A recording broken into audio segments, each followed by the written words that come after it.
Well, there's often confusion surrounding the use of antibiotics. Many think them as a cure-all, and when they get sick, they're not happy unless the doctors will prescribe one for them. But what are the limitations of antibiotics? What are the basics that we need to know? Dr. Scot Ackerman is one of the First Coast's leading oncologists. He joins us every Friday to talk about important health issues such as this, and thank you once again for being here.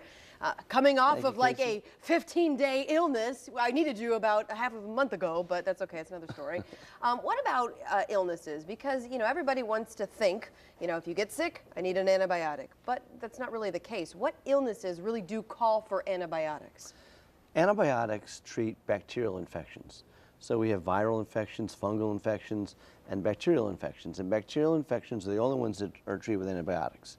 So we use antibiotics for the strep throat, for certain ear infections, but for diseases that are caused by viruses like the common cold, antibiotics don't work for that.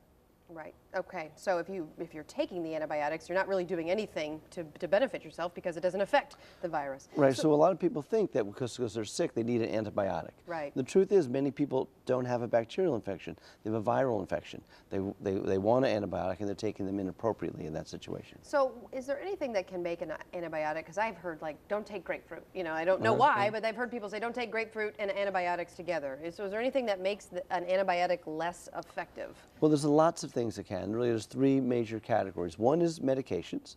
So certain medications can affect the absorption or metabolism of antibiotics. One common medication that interferes with antibiotic metabolism is birth control pills. The next is certain foods. Certain foods, like you say grapefruit, like orange juice, those acidic foods will affect the absorption of antibiotics. Alcohol in one system will affect the metabolism of antibiotics. And too much dairy, like calcium, which has calcium in it, will also affect the absorption of antibiotics. And the third thing that affects the efficacy of antibiotics is not really taking them as prescribed. A lot of people, they get a prescription for 10 days of an antibiotic. After 2 or 3 days, they feel better, and they don't take the rest. That's the worst thing you could do. Why? You really always need to finish the course of the antibiotic because, number one, just because you're feeling better doesn't mean that the bacteria is completely eradicated. So if you stop taking it, it'll just kind of bounce back and you'll get sicker again. And number two, when you take an antibiotic for a short period of time, it does, and you don't finish it all the way out, and there's some bacteria that are still alive, those bacteria become resistant to that antibiotic. And the next time you get an infection, those bacteria will be much more resistant to an antibiotic, and you'll have a much harder time getting rid of the infection. So you really have to knock it out, and if you're going to take it for a bacterial infection, take it and don't stop. Right, early. knock it out completely. Knock it out completely. Okay, what about antibacterial soaps? I mean, we have them all around the station. You know, are those things, do they actually work? Is that something that we should be looking towards if we're washing our hands all the time? Well, be careful what you're really talking about here. Is it antibacterial soap, or is it like the Purell? Those Purell, those alcohol-based hand sanitizers are very, very good. They eliminate 99+% of bacteria that's on your hand. But there are also antibacterial soaps, and they do work, but there's controversy about them. And one of the controversies is that they contain a chemical called triclosan.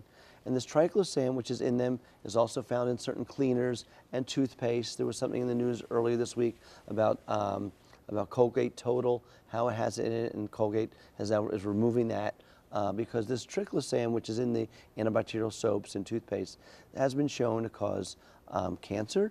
It can cause problems with metabolism, endocrine abnormalities, cause problem with bone growth in animals. And so we haven't really seen that in humans yet, but there's concern that this chemical triclosan can cause problems.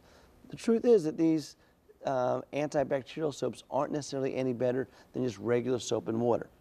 So I recommend regular soap and water. Those antibacterial soaps actually may lead to more antibiotic-resistant bacteria as well. So it's better just to use soap and water. Well, let's expound upon that. The antibiotic-resistant bacteria you talked about, if you're prescribed an antibiotic and you only take it for a short period of time, not a good idea because your body can build up a tolerance to it.